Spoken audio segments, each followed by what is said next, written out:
conferences and people like yourself who come up to conferences and give us some of these tips, those were also very helpful. And my wife did go to some of your lectures, which were also very helpful. Hello, and welcome to Beauty and the Biz, where we talk about the business and marketing side of plastic surgery. I'm your host, Catherine Maley, author of Your Aesthetic Practice, What Your Patients Are Saying, as well as consultant to plastic surgeons to get them more patients and more profits. So today's special guest is Dr. Ruslan Zhuravsky. He's a facial plastic surgeon who's been practicing for 10 years and is now in private practice located in Miami, Florida for the past 3 years. Now, Dr. Zhuravsky immigrated from Ukraine at age 6 and grew up in Brooklyn, New York. He received his medical degree from the Nova Southeastern University, his residency through the Rowan UMDNJ, and he also did additional training with a well-established facial plastic surgery practice in New York City, then joined a practice on Long Island, and then moved on to open his own practice in New Jersey. As his reputation in social media grew, he realized his patients would travel across country and abroad to see him, so he then relocated to Miami. His primary focus is on rhinoplasty and aging face. Dr. Zhuravsky, welcome to Beauty and the Biz podcast. Thank you. Pleasure to be here. I can see now why you go with Dr. Z. I'm struggling here with your name. And it's really funny because I've been going by Dr. Z forever, and I've realized that other doctors who I've actually had as patients, they come in, I'm Dr. Z too, because all the Z's, they're all difficult names. So we're just all Dr. Z. Okay, terrific. Yeah. So I'm really interested in, you came from Ukraine, although you were so young, you probably don't remember it, but then you did this zigzag approach to Miami. So can you just recap, how did you get from Ukraine to Miami? Oh, that was a long story. So Ukraine, we left in about 88. We couldn't come straight here. We actually had to just abandon everything, live in Italy for about 6 months until we were able to finally come here through all the documents and everything. Raised in Brooklyn, high school in New Jersey, and we did come to vacation in Sunny Isles for a few times. We loved this area. So I always kind of wanted to go down toward Florida.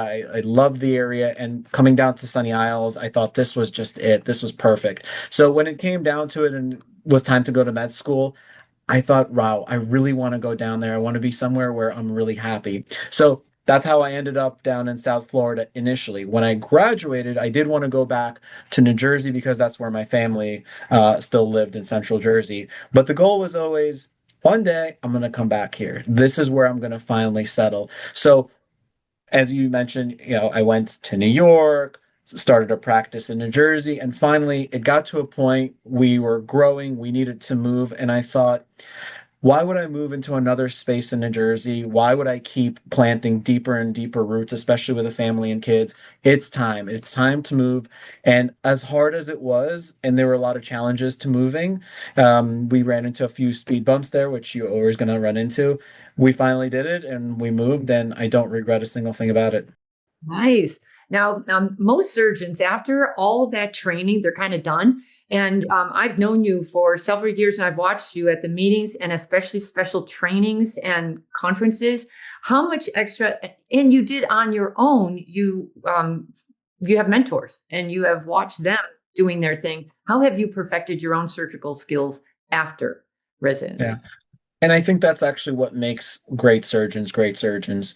It's like saying that you go to high school and all of a sudden you're ready for the workforce. You're not. You still need a lot of additional training. And that's what medical school and residency are. As intense, as long as they are, it still just gives you the base foundation. Now you can have a shakier foundation, you can have a better foundation. I'm very lucky that I got a very strong foundation, but it still wasn't enough. So conferences were huge for me. I went to probably 3 or 4 conferences a year. I soaked up every little bit of extra information because having mentors is nice, but your mentors are finite. I wanted to know what everybody from around the world was doing. I wanted to see the possibilities because when you're in surgery, that's what you need. You need an armamentarium and you need possibilities because you never know what you're going to run into. And you want to always do the absolute best for your patient. So conferences were absolutely critical. New books came out. whether I thought that it was a good idea or not, I still wanted to learn because then I could learn and then I could decide if I can apply this or if this wasn't for me.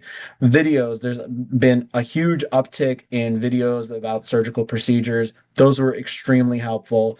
Talking to others at conferences, that's where a lot of learning is also done. You hear somebody give a lecture on something, you talk to them outside of the conference hall. Those have been probably the most important things in my education, but also self-learning, meaning as you go through, and this is what we do, this is what we talk about at every conference. When people go up and present something new, it's because they noticed it, because they were able to look back at their own patients. And I think this is so critical. As surgeons, we can be very, no, I'm doing this and this is the right way. We have to be open. We have to look back at our patients and we have to think, what can I do better? We're never going to be perfect, but what can I do better? How? Keep that always going. And that's how you come up with these ideas. Oh, you know what? What if we change this? And it's been a combination of all those things. It's been learning from conferences, videos, journals, textbooks, taking that and applying that to what I see in patients. It's a combination, it's an evolution. So now you're really good at surgical, but now you've got to learn the business and marketing side. Did you get a lot of that out of the time you spent with some of your mentors, or how did you learn that? Actually, nothing. That was completely just going into the dark. I'm very lucky that my wife is incredible, and we've been a team from the beginning. So she's done a lot of that. We went into it, and my first website, I made it. Oh, Just to, yeah, and we could go into, how I started my practice, but I made the site. I didn't know anything about SEO. I didn't know about all these things. So it was very slow learning. Social media was always big. You learn about Google and SEO.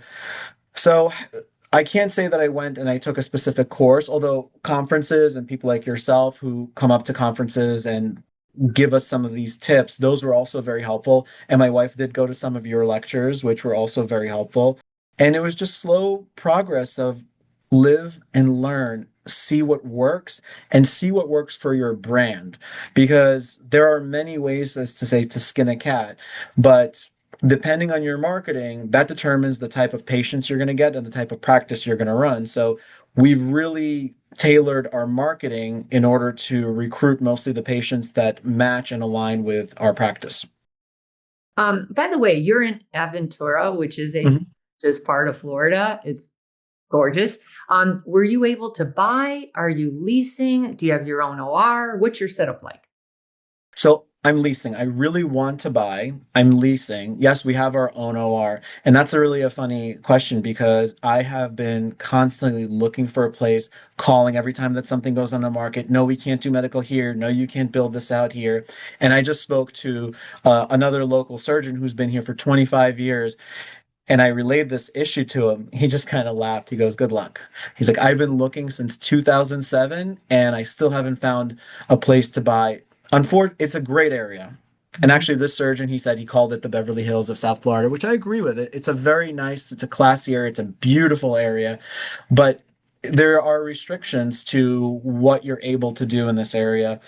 I'm okay leasing. Buying is probably the better business option, but I'm not going to buy something just to buy it. So I'm happy leasing. I may be moving into another building because we've grown out of this space. So we'll go to another space. I definitely want my OR in that new space as well. The convenience of having your OR is just unparalleled. Somebody must be retiring eventually. If you could just get a list of everyone and have your wife figure out how much longer they have to practice, maybe you could take over their space. I don't know. It's possible. We'll look around. Yeah. Regarding your services, I know you're pretty focused on like what's your percentage between rhino and aging face because those are two very different markets. They are indeed. Right now, I would say rhinoplasty is probably 55 to 60%, and aging face is 40 to 45%. Gotcha. And you've done a really good job on Instagram, and that means you get to leave your local world because Google won't show you to anybody if they're not in your place or you're in their place. So, what's your out of town percentage? It's actually very high. And the out of town started when we were in New Jersey, and I thought this was really interesting. People are really willing to travel very far because travel is easier. And if they want quality, if they want a surgeon that matches their aesthetic, then they're willing to travel. Nowadays, I would say out of town, it's about 50-50 actually. Yeah, Yeah. so we of course we have a lot of patients from Aventura, Sunny Isles. Well, local would be that Boca, West Palm, Miami, the Keys. So that's all kind of local. But we get people from other countries, a lot of Canada, some from Europe, and then just pretty much all the states at this point. Isn't that amazing? That people will that's marketing and that's branding. People will literally not look at anybody else. They will go across the world because they want you. That's fascinating. And I really respect that. To me, that's such a great compliment. When patients refer their relatives and things like, but when someone is willing to travel so far, like we just had someone from Vancouver and actually the day before from Oregon, they traveled completely across, not just coast to coast, north to south, because they trust you to do their surgery, especially if something so sensitive like the face. I really respect that, and that's a great honor. I agree. My only caveat as a marketer would be I call those gravy. Like the main dish needs to be the locals who will bring their other friends. Like not many people from Oregon will get their friends to also come over from Oregon. So I would just keep an eye on that because the least amount of objections to get from you to get to surgery, locals always your best bet. But I love that you're doing it and it looks really good on your website. And I love the out of towner, section and it's good branding as well. Thank Um, you. yeah. What about surgical versus non-surgical? Where are you at with the non-surgical? No, and that's another thing that's really changed from New Jersey. Nowadays, we're about, I would estimate 90% surgical, 10% non-surgical, meaning fillers, toxin. Maybe it's even 15% non-surgical if you're counting all the hydrofacials, microneedling, other laser things that I have ancillary staff doing. So, but I'm in surgery every single day. I operate Monday through Friday, and then the rest of the day, you still need to follow up with patients. You need to see initial consultations, in which my consultations are at least 30 minutes. They're very intense and very information driven. So it doesn't really leave much time for everything else. Wow. I don't know how you're doing all that. Like how because you do surgery, but then you've got to do the consults to get the surgery. That's Yeah, a lot yeah, going. just long days. Yeah. What about your staff? Are you the only revenue generator? Do you have anyone else on board making money? Primarily me, but things like I said, microneedling, the smaller things, I do have someone. It is in my plans to expand to have someone such as an NP or a PA to do some additional filler, a lot of the non-surgical things. But as of now, it's really me, which like we were talking about, it can be limiting because if I'm here, we're generating. If I'm not, we're not generating. I take it you don't go on vacation very often. Yeah. Not as often as I like, but we make time. Yeah, I saw that you like to snow ski. So what would you say is the biggest challenge of running your own solo practice? The fact that you're a surgeon and a businessman at the same time. And this is something that I thought maybe is am I doing this wrong? What am I doing wrong? But I've spoken to a few other surgeons that I respect, and I guess it's not just me. So you come in, and surgeons that work for another practice are going to appreciate the fact that they come to work and they get to go home. It's still challenging. You're still dealing with patients, trying to meet their expectations. The surgeries themselves are hard. That in itself is a job, and that is a hard job. But now you're also a business owner. So running the business, overlooking things. As I mentioned before, I have my wife who I'm very fortunate to have, and she gets to cover a lot of the things, but I still have to handle many things that I want to do my way rather than hand it off to somebody. Because when you hand it off to somebody, there is a freedom in that, but you also lose control. And you have to decide when you want to give up that control, when is it worth it, and when do you put in the extra time. You're still young and energetic, so it's also how much hassle will you tolerate, as you go along year after year after year, going, come on, do I really have to do everything myself? But you have to let go, that it's just such a balance, and everyone goes through it. But yeah, Yeah. good time. Give me a big mistake you've made. I can't think of something that's a big mistake. There were things that I think maybe along the way I thought, wow, this is a mistake.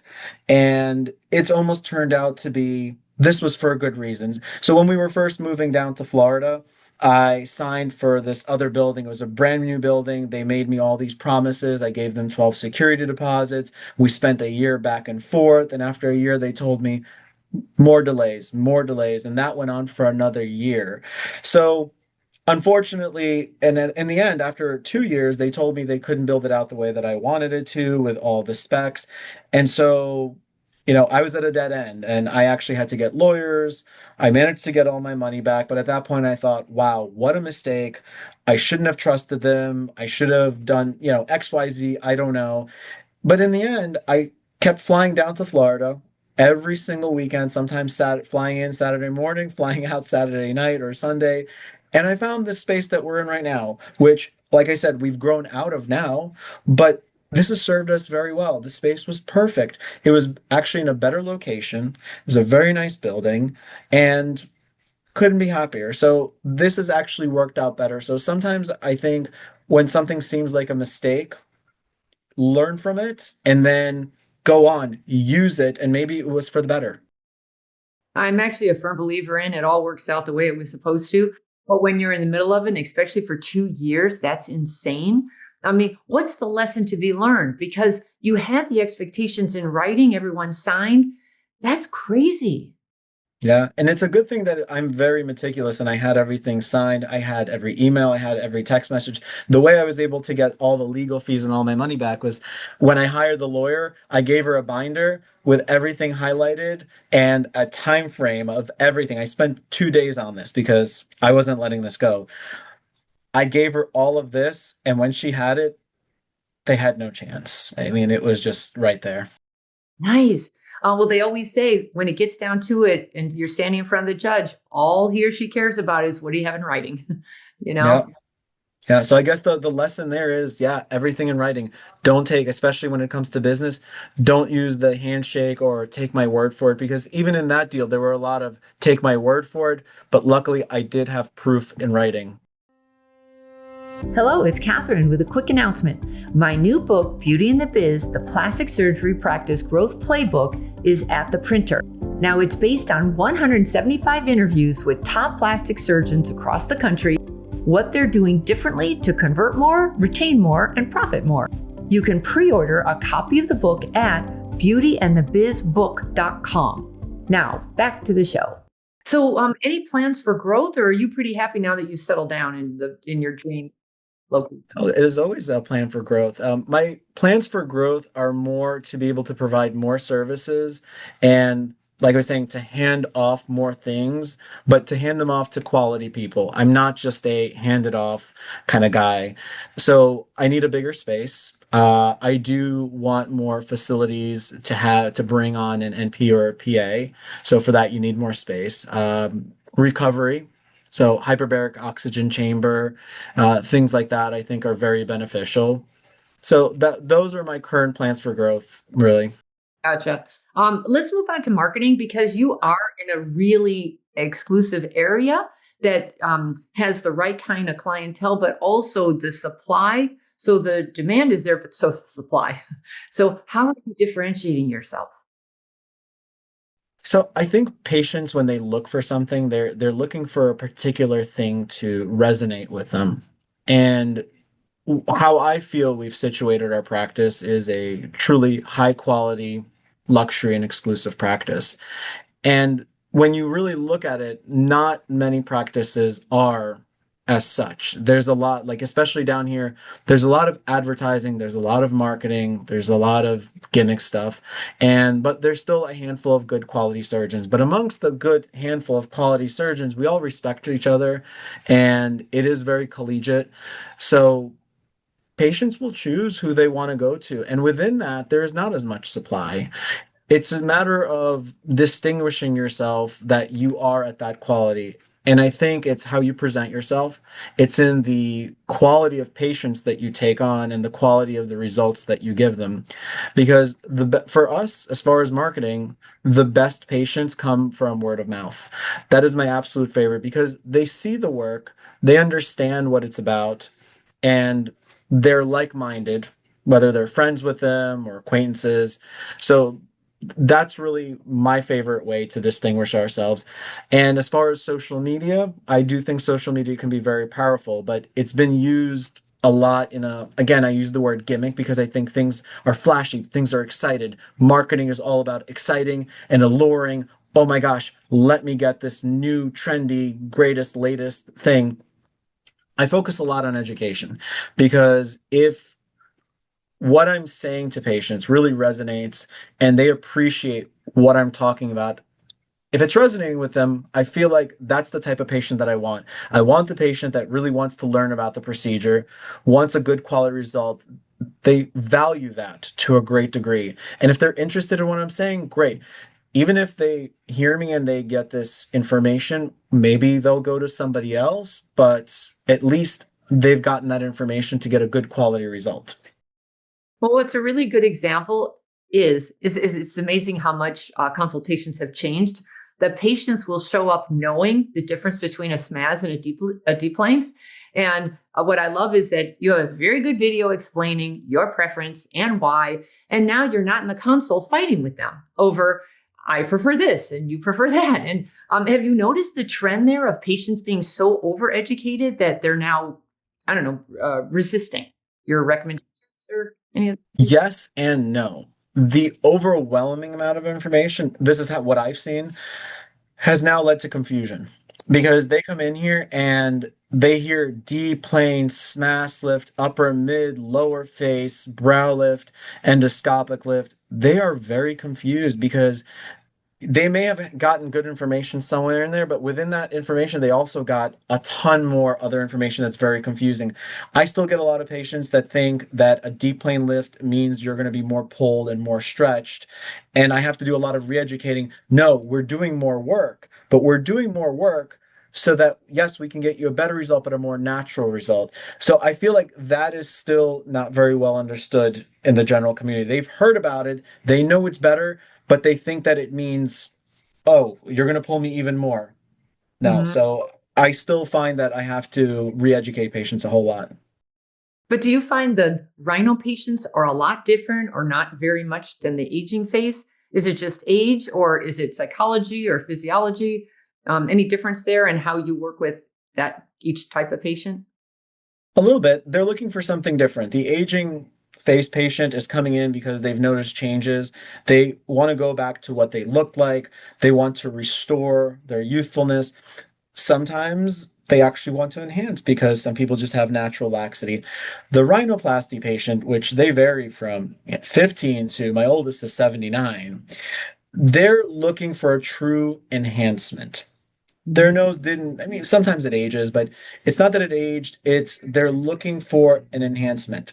And even within the rhinoplasty patients, there's so many different. There are ones that are looking for a little small tweak. They're looking to make it a little bit softer, a little bit better. Others are looking for something that I find that's maybe even outside of the possibilities because they see so many things on Instagram. And others, they really have a lot happening with their nose, let's put it that way, where the nose is truly really distracting from their face and they just want to remove that distraction. And again, the goal is still softness. So you do approach them a little bit differently, but there's still a lot of education. There's a lot of aligning of expectations and understanding what we're actually doing. Yeah. How are you attracting patients? What marketing channels are you using that are working? So primarily, word of mouth has really been our absolute best. And there's so many ways. I just saw somebody today. She came in because she herself is a PA injector and she was injecting someone's lips and she couldn't stop staring at their nose. And they happened to tell her that I did their nose just, a few months ago. So things like that. Yesterday, I did it because it was a dermatologist that brought in her daughter because she had a patient. I did her facelift and she was admiring her facelift and wrote down the name. Those are the absolute best because they actually saw your work and now they're coming to you. But that takes a while to establish. Uh, like I said, Instagram, TikTok, those I think are very valuable. But I think if you put out the right videos, you're going to attract the type of patients that you want. If you're going to put videos of over exaggerated results, you're going to get very unrealistic patients. If you're going to put out educational videos that truly explain and teach them, you're going to get the patients that really want quality. And it looks like you stick with educational. It doesn't look like you're like a dancing kind of guy. Yeah. Yeah, because I don't really want to deal with that type of patient because I already know that I'm probably not going to take them on. Maybe, maybe not, but consultations take a long time. My consultations aren't 5, 10 minutes. They're 30 minutes, sometimes 45 minutes. They're exhausting sometimes, and I do a lot of them. So I want to make sure that if I'm putting my time in, that person is either getting valuable information and is going to appreciate it and not just going there because they saw some fantasy online and they want to live out that fantasy. I'm not going to pretend that, these are magical results like you see on Instagram. I want to give them reality. By the way, just randomly, what's a red flag for you that you've seen? And Really going along the lines of where their expectations, they come in and they're telling me about the subtlest little asymmetries that they have in their face, and they want me to fix what is totally normal and natural to 100% of people. Of course, we're in the industry of making things a little bit better here, a little bit better here, a millimeter, 2 millimeters. We're talking 3, 4 millimeter lip lifts can make a big difference. But if they're telling me about the subtlest little bits, then their expectations are so far off from what it is that I can do that I don't think it's worth us going down this path. And I always tell them, look, this is where your expectations are. This is the range of what I think I can do. I don't think they're going to align. We're going to end up doing surgery. I'll get what I think is a very good result. We're going to do XYZ, but I think you will still be dissatisfied with your overall look for a variety of reasons, because you're looking at this, and right away they'll come in with multiple things that bother them. Some really do have multiple things, especially in aging face, but some are just picking at their faces. And that's when I actually switched to almost helping them get more comfortable with themselves first before embarking down any surgical corrections, because that's not going to help. but how do they take it? Because I know some surgeons are afraid to say that. So they just tell their coordinator to triple the price and hope for the best. But then how many times does that happen? And then the patient says, "Oh, okay, I'll go for it." Yeah, aren't you better off I don't think we're a good fit, or I just don't think I can make you happy. Is there something wrong with saying it that way? There's nothing wrong, and I think that's the best and honest thing. That's actually what I do. There's only one problem with that. That's almost like a rejection. It's like if you're coming up to somebody at a bar and asking them on a date and they say no. So people don't take rejection well, even if it's for their own benefit. So that's where it becomes a really touchy thing. You have to explain to them, I just don't feel comfortable because I don't think I could satisfy what it is that you want out of this. This is what I can do. I think you're here. And now sometimes they'll tell me, no, no, no, no, no. No, I'm totally comfortable with this, but you know that they're not. So you have to really tippy toe around it. You got to be very careful. But even if you end up upsetting them, I think it's better to not take that person on rather than take them on, because now you've married that person. Forget going on a date. You've married them. And that's a much bigger problem. You're better off doing the old "it's not you, it's me" kind of thing. You know? Pretty much. Because if your gut's telling you this isn't going to work for me, I'd stick to it. Stick to your gut every time. Yeah. How about social media efforts? How much time are you putting in? Do you have an agency handling that for you? Because you're doing a good job. I think you're at 150,000 followers on Instagram. What is your TikTok doing well, or? Yeah. No, the Instagram's doing a little bit better, but we have an in-house person, so she actually is in charge of taking all the photos and she puts the videos together. It makes it a whole lot easier because in a busy day where I'm in surgery most of the day, then I run out and I do consults. It's very difficult to just stop and record videos. You got to record the video, you got to put the mic on. It's some setup. We try to do that, but it's much easier when somebody's in-house and I could say, hey, you know what? Come over here really quick. I have a great idea because I just spoke to this patient and I want other people to know this because this is a really important point. Or a patient comes in and they're willing to share their story. Wow, and that's pretty rare because most people are very private. And you get somebody that can come in, do that, edit the video, and put it up there. Right? I think everyone's got to have a social media person on hand nowadays, catching the day in the life of a surgeon. Because I don't know how you are the content, but I don't think you should have to do the content. Like you, I mean, you are the content, but boy, having a videographer handling the rest of that, I would think would make a lot of strategic sense.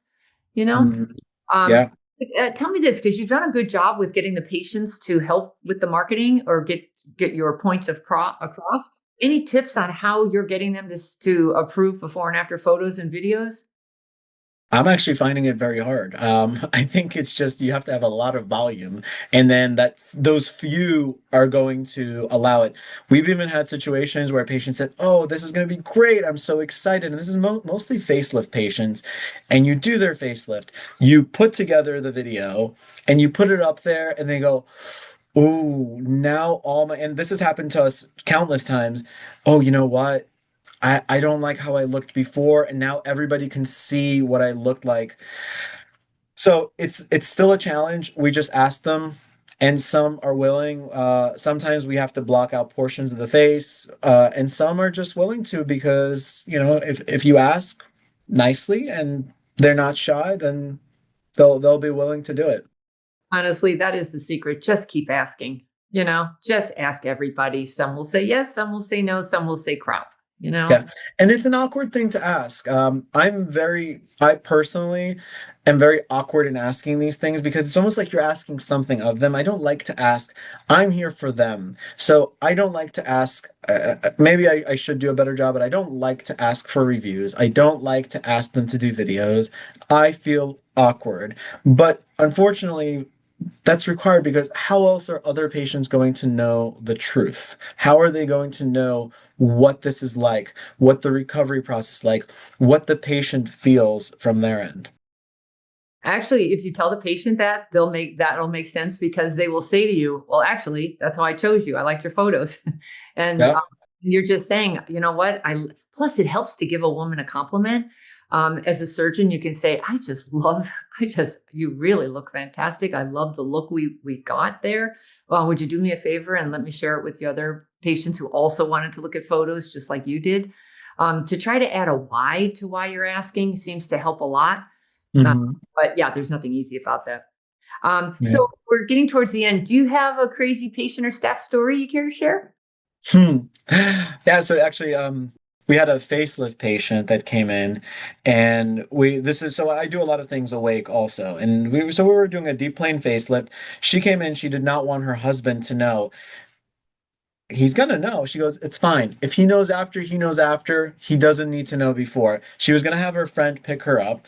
And so she's in her office. We're doing the facelift. We're actually toward the end. So now she's been in our office for quite a few hours. I think it was like 4 or 5 hours at this point. And we're finishing up the facelift. And a guy walks into the office, and my wife was out there.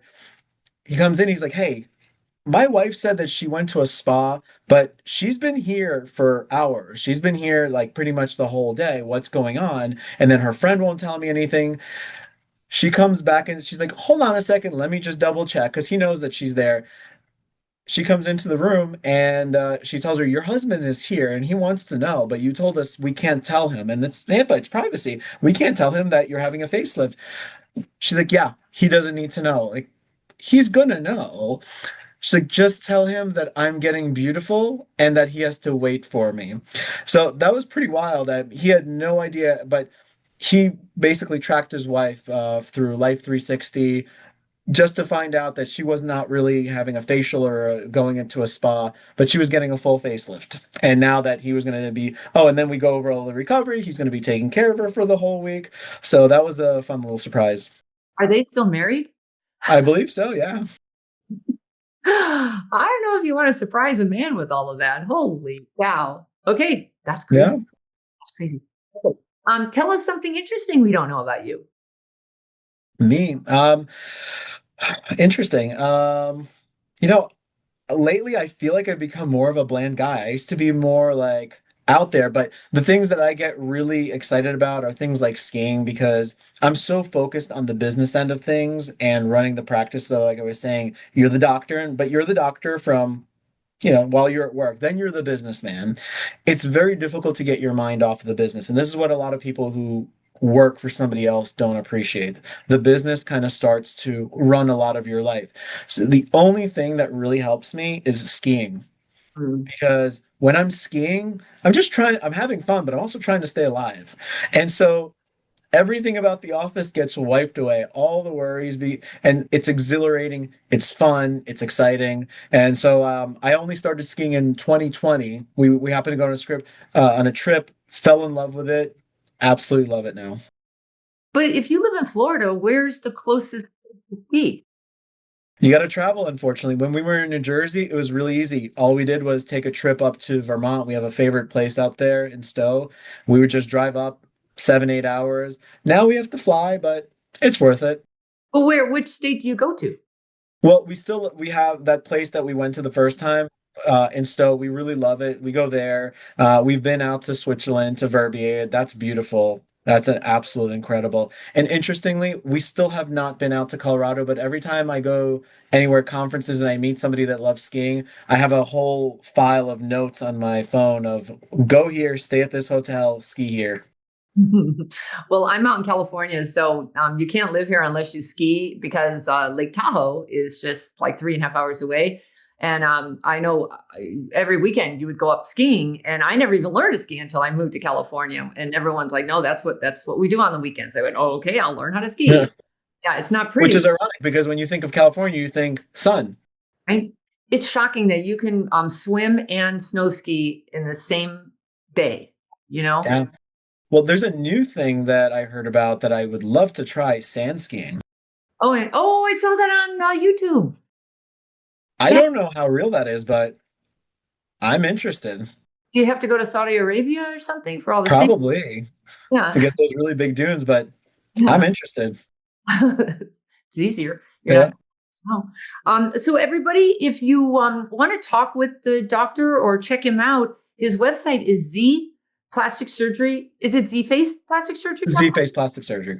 ZFacePlasticSurgery.com. Yeah. And is your Instagram handle the same? It's DRZ Face, Dr. Z Face. DRZ Face. Okay, gotcha. Yeah. Well, it has been a pleasure getting to know you more. I'm sure I'll be seeing you at the meetings. And everyone, that's going to wrap it up for us today. If you would so kindly give me a review and subscribe to Beauty in the Biz so we can grow our audience. And then if you've got any questions or feedback for me, please leave them on my website at CatherineMaley.com, or you can certainly DM me on Instagram at CatherineMaleyMBA. Thanks so much, and we'll talk again soon. Hello, it's Catherine. If your practice feels busy but you're not seeing the growth you expected, there's usually a reason, and it's often something small that's quietly costing you revenue. That's why I offer a practice growth review. Now in this call, I'll take an objective look at your patient flow, conversion process, and retention strategies to identify where opportunities may be slipping through the cracks. You'll walk away with a clear picture of what's working, what's not, and the few changes that could make the biggest difference. If you'd like an unbiased set of expert eyes on your practice, simply visit CatherineMaley.com to schedule your review.